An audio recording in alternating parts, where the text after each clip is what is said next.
Hello dear friends, welcome to my YouTube channel Tarangan. In today's practical session, we are going to study a decomposition reaction. Friends, first of all, let us start with the definition. When two or more products are formed from a single reactant, the reaction is called as decomposition reaction. In this way, in decomposition reaction, the number of reactants is always 1 and the number of products are 2 or more than 2.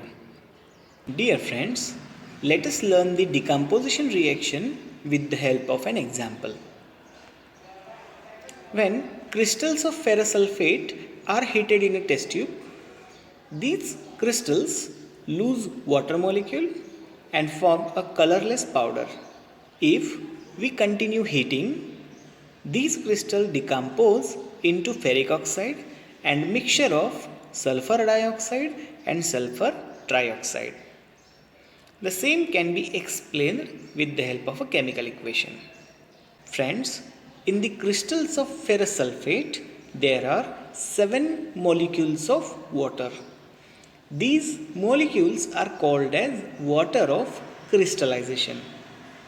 After heating, these water molecules gets evaporated and dry and white colored powder of ferrous sulfate is obtained. Also, at the bottom of the test tube, water droplets are also deposited on the inner side. Friends, if we further heat the test tube, the colorless powder will change into ferric oxide and gases like sulfur dioxide and sulfur trioxide. In this way, in this reaction, the number of reactants was only 1, but the number of products are 2 or more.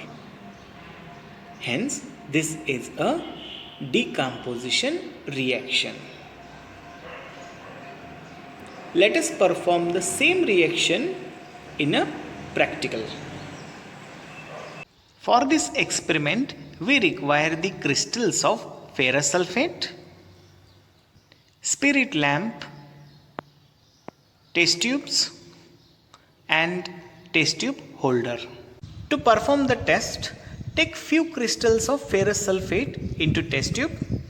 With the help of test tube holder, we have to heat this test tube strongly. What color change you are observing?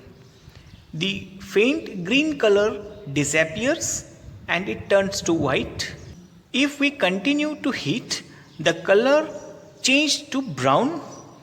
Dear friends, you may also notice that at the base of this test tube, the water vapors have condensed into water drops. This water is called as water of crystallization. As we have heated the crystals of ferrous sulfate, the water of crystallization has turned into water vapors. These water vapors have condensed here in the form of water drops. I hope that you have well understood the topic. Do visit Tarangan to learn the science easy. If you like this video, please do like, share and don't forget to subscribe.